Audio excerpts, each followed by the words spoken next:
and then Netanyahu would sweep into elections and go back.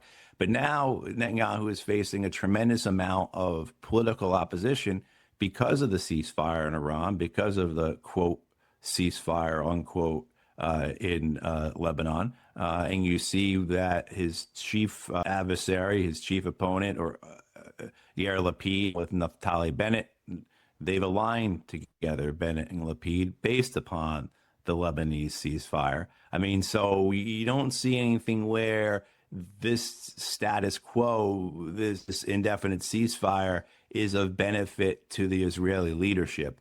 And then, of course, the issues with Lebanon for the Iranians. So that makes me think that something is going to break at some point because of those two things. Otherwise, I think the Americans and the Iranians could go along with this, and the Gulf, the Strait of Hormuz situation would slowly unravel, would slowly get back to,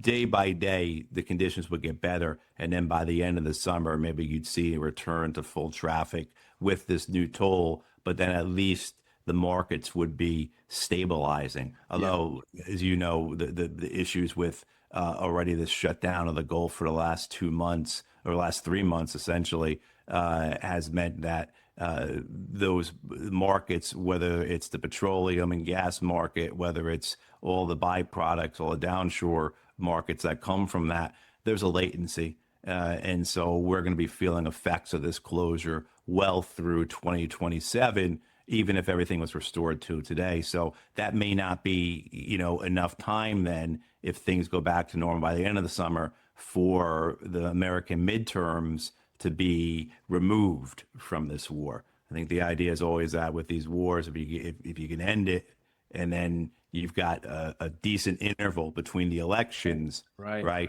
Yeah. But I don't know if that people will forget.